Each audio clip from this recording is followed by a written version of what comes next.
Bonjour à tous et bienvenue sur Food is Love, j'espère que vous allez bien, car il faudra être en bonne santé pour manger ce que je vais vous préparer aujourd'hui. De délicieuses lasagnes au ragoût de bœuf, alias le bouchon à artère, une onctueuse béchamel au parmesan, du pecorino et de la mozzarella, sans oublier un savoureux ragoût aux deux viandes de bœuf qui va mijoter 2 bonnes heures, alors lasagne meurtrière, c'est parti. Et on va tout d'abord commencer par préparer le ragoût de bœuf en faisant chauffer une cocotte ou une marmite avec une cuillère à soupe d'huile d'olive. Concernant la viande de bœuf, j'ai opté pour 400 g de plat de côte que j'ai émincé et 600 g de bœuf haché. On commence tout d'abord par faire saisir le plat de côte à feu moyen. Saisis sur les deux côtés de la viande qui durera environ 4 minutes avant d'évacuer la viande.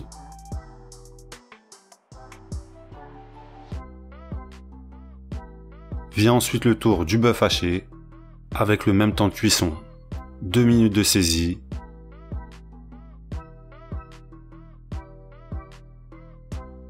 On retourne la viande. Encore 2 minutes de saisie et on émiette la viande. Après ça, on évacue le bœuf haché en essayant de conserver un maximum de jus dans la cocotte. La saisie de la viande nous aura permis de récupérer de nombreux sucs de cuisson qui apporteront encore plus de saveur à notre ragoût.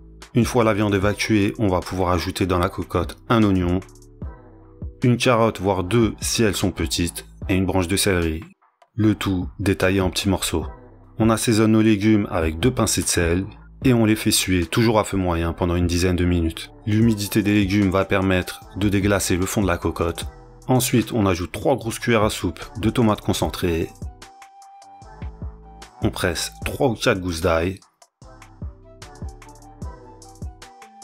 On arrose avec un filet d'huile d'olive. Et on mélange. On fait revenir le tout toujours à feu moyen pendant 1 minute. Ensuite, on arrose avec 3 cuillères à soupe de vinaigre balsamique.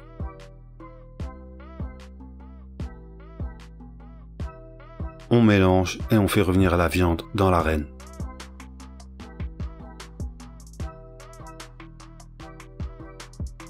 On continue de mélanger jusqu'à ce que la viande soit bien enrobée par la tomate. Et on vient verser 800 g de tomates concassées. On arrose avec 50 centilitres de bouillon, de bœuf, de volaille ou de légumes. Puis on mélange.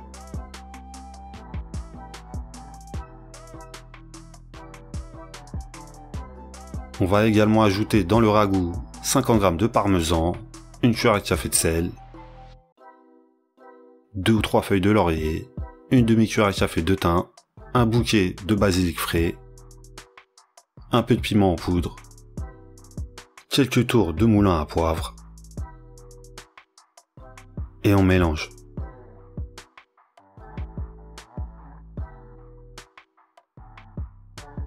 Maintenant, on va pouvoir laisser notre ragoût mijoter et réduire pendant 1h30 voire 2 heures. Tout ça avec un feu doux moyen et à découvert.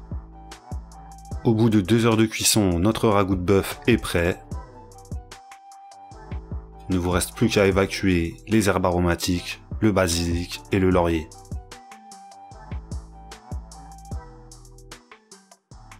C'est aussi le moment où il va falloir goûter le ragoût pour vérifier l'assaisonnement. Mais logiquement, avec la réduction et le parmesan, vous ne devriez pas avoir besoin de rajouter du sel. On va maintenant laisser notre ragoût refroidir quelques minutes, le temps de préparer une délicieuse béchamel au parmesan. Pour ça, vous allez avoir besoin d'une casserole que vous allez chauffer à feu doux et dans laquelle vous allez faire fondre 100 g de beurre. Une fois le beurre entièrement fondu, vous allez ajouter 100 g de farine et vous allez mélanger jusqu'à ce que le beurre incorpore la farine pour obtenir un roux. Une fois le roux obtenu, vous allez le faire cuire pendant 5 minutes pour estomper le goût de la farine, toujours à feu doux. Et au bout de ces 5 minutes, vous allez ajouter à votre roux 1 litre de lait. Versez le lait et continuez de mélanger. Et une fois la totalité du lait intégrée, vous allez continuer de mélanger jusqu'à ce que le roux se soit entièrement dissous dans le lait. Une fois que c'est le cas et que vous vous êtes assuré qu'il n'y a aucun grumeau dans votre casserole, vous allez augmenter légèrement le feu et laissez votre roux et votre lait devenir une béchamel, tout en continuant de mélanger. Une fois que la sauce s'est épaissie tout en restant bien fluide, vous allez pouvoir couper le feu et ajouter 100 g de parmesan râpé. Vous mélangez jusqu'à la fonte totale du fromage.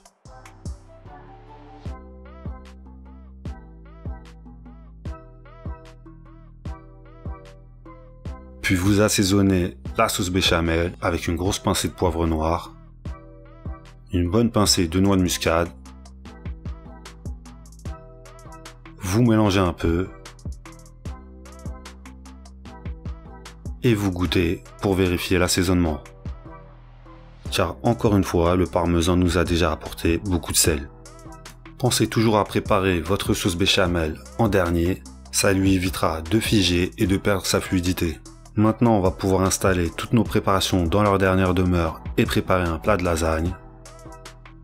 En commençant par 2 louches de ragoût de bœuf qu'on va répartir au mieux dans le plat. Ensuite, on recouvre avec une couche de pâte, le plus proprement possible.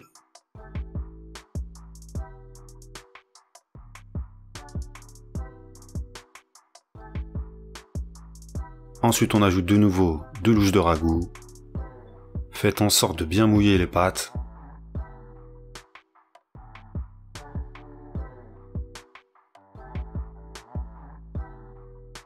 Après le ragoût, on arrose avec une belle louche de sauce béchamel au parmesan. Le fait qu'elle soit encore fluide, ça permet de la distribuer plus facilement.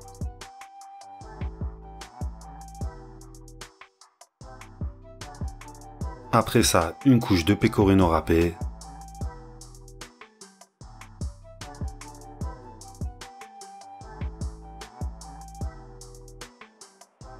Et une couche de parmesan.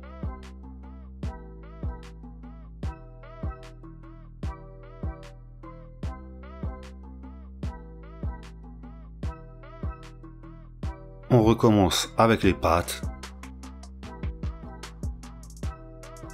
le ragoût, la béchamel, le pecorino et le parmesan, et ainsi de suite jusqu'à épuisement des munitions.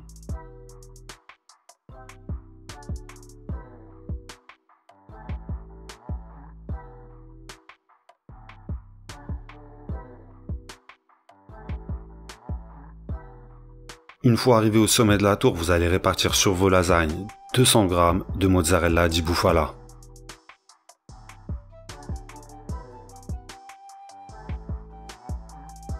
Vous allez maintenant pouvoir préchauffer votre four à 190 degrés et pendant que le four chauffe, vous allez recouvrir votre plat de lasagne avec une couche d'aluminium. Aluminium qu'on va retirer en cours de cuisson, celui-ci va protéger la viande, la béchamel et la mozza qui sont en surface et permettra de garder des pâtes bien fondantes même sur les bords. Vous envoyez donc votre plat de lasagne au four chauffé à 190 degrés, placé au milieu du four et au bout de 25 minutes, vous vous débarrassez de l'aluminium. Vous laissez vos lasagnes cuire encore 30 minutes, voire 35, ou jusqu'à ce que le visuel vous fasse plaisir. Une fois que c'est le cas, vous sortez votre plat du four et vous le laissez reposer et refroidir au moins 30 minutes avant de commencer à découper des parts. Ce temps de repos va permettre aux pâtes d'absorber encore de l'humidité et à la béchamel de se raffermir. Ainsi, vous éviterez de vous retrouver avec une soupe dans votre assiette. Check the mic and make sure it sound right, boys.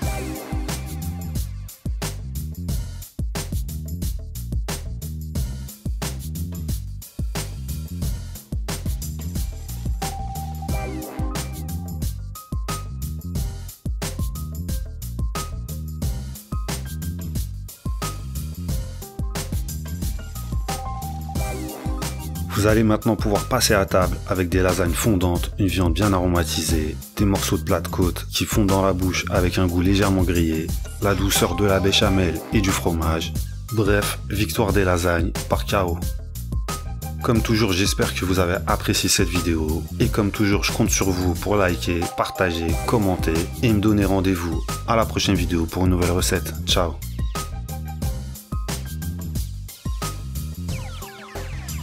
Sound right, boys.